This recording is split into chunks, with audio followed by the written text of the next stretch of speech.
So you might have seen these bottles at your local store, or you might have heard the news that the FDA is recommending that 7-OH become illegal. So what is 7-OH? Is it actually addictive? Is it dangerous? What do we know about it? Now, let me just say that this is not actually one of my favorite topics to talk about. Not because the drugs aren't interesting, but because y'all get rabid about it. Spending my time replying to comments on why plants can be drugs is a lot of work. And the hate comes from both sides. So I've gone into a gas station, seen Kratom, and was talking to my husband about what it is, and had a gas station clerk talk to me about how I was super wrong, it wasn't an opioid, there's nothing to do with that system, and that it was the best thing ever. But then I also get all sorts of DMs saying that it has ruined their life and how dare I promote this misinformation. But I think that one of my kind of jobs as a drug educator is to get this information out there. So here it is, with as little bias as I can possibly do as a human being. So what is 7-OH? 7-OH is a synthetic drug that is made from one of the components of Kratom.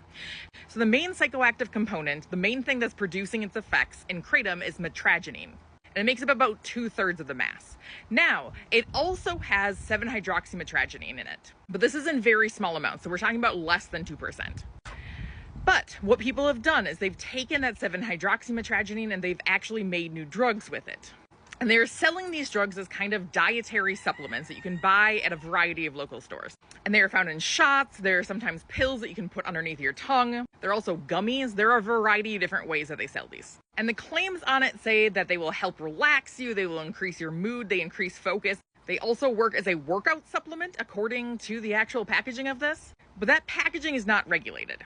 Now, 7-hydroxymitragynine works on the opioid system. And that means it can be potentially called an opioid. There is a debate about this. I'm not getting into this debate right now. Some people say that an opioid is only things that come from poppy. Some people say that it's only things that produce full effects. I do not care right now.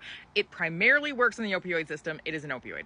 And these effects in the opioid system seem to give it some of the pain-killing effects that you see, but also give it some of the respiratory depression effects. So it makes your system kind of shut down a little bit more. And these effects are much more common than you would see with just mitragynine alone. So just with something like Kratom, because 7-hydroxymitragynine is far more potent. So the FDA just had a press conference about this with people like RFK Jr. So I watched the video of RFK Jr. talking about where he bought heroin for far too long, and now you don't have to, because I'm going to explain to you what they said, what was correct and what was wrong about it. First, it is in a weird loophole position, so people are taking advantage of this and selling it as a dietary supplement. But it is not regulated by basically anybody. It's not regulated by the FDA, it is not regulated by the DEA. And because of this, none of those actual effects have been tested. And there's nobody watching to see what they're even actually putting into these drugs because they're not regulated. So there's no quality control. There's no real thing saying that they even have to have a certain amount in each bottle. So for example, dosages that you're getting are ranging from 1 to 700 milligrams. And the manufacturers of this are also taking advantage of the fact that people might have heard that Kratom is actually relatively safe, and this is a part of Kratom, and so they're linking it to Kratom. And in one study, they found that 93% of the 7-OH drugs were actually listed as some version of Kratom. So there is a lot of confusion here. The packaging can say whatever it wants to because it's not regulated. And so people are basically pretending that this is Kratom and taking advantage of how safe people think Kratom is, which it is decently safe. So in this press release, they also said that 7-OH does not show up on drug tests, which it normally doesn't on kind of that routine screen, although it can cause a false positive for other opioids. And RFK Jr. did say that more access to a drug does lead to higher use, and that is potentially problematic. That is true. We know that if a drug is more easily accessible, people will take it more often. So RFK Jr. was right about something. And the general principle that we just do not have good information on this is 100% true. We have very few studies on this. So people are, and I'm going to keep saying this, are acting as guinea pigs for this substance because we just don't have the science saying basically anything about 7-OH.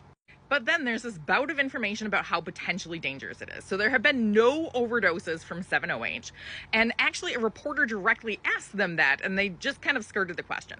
There have been overdoses of Kratom, and it's kind of really hard to tell if the overdoses are due to Kratom or 7-hydroxymitragynine, because 7-OH is actually a metabolite of mitragynine, the main chemical in Kratom. So they said that ER visits and overdoses are kind of skyrocketing recently. That is not necessarily true. We do not have ties between 7-OH and overdoses. But we do see that Kratom overdoses and ER visits are increasing because more people are using it.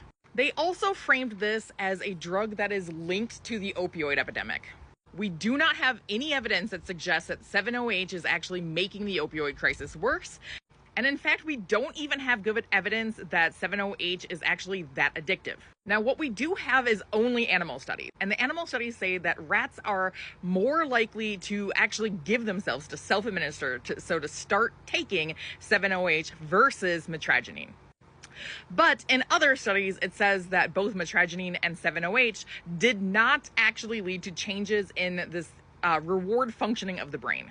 So basically they were saying that both of those are not that rewarding and therefore a little less likely to be addictive. Now, please note that this is not me saying that Kratom or 7-OH are not addictive. That is not what I'm saying at all. I'm saying we do not have good evidence of that. So y'all are the ones determining if it's addictive, and that's a problem. Now, all that's happening recently is that the FDA is basically saying, we're going to try to fight this. And it's doing so by sending letters to doctors, sending a letter to the DEA saying you should probably schedule this as a Schedule 1 drug, so the one that is basically not able to be prescribed. And also, we're going to send angry letters to distributors and tell them to stop selling it. And not really much of that has teeth, but they're going to try to do something and they're putting the word out there. And they're also very specifically saying that they're not trying to crack down on Kratom. So they're not trying to do anything to Kratom itself, but to the products that are specifically 7-OH. And they say that they're going to do this by basically putting a ban on anything above a certain percentage of 7-OH in it. But we also have this fun problem in that Kratom is not really fully regulated either. So a lot of the commercial Kratom products, not just the leaves, but the actual things that say that they're Kratom, those actually have higher levels of 7-OH as well. So the leaves themselves seem to be the only thing that is not actually supplemented by more 7-OH. So in general, if you are using Kratom, be very careful about the products that you're using. And always think about the risks and the benefits of using something. Kratom is relatively safe, but it can cause overdoses, especially in combination with other drugs. And 7-OH is something completely different that we know very little about.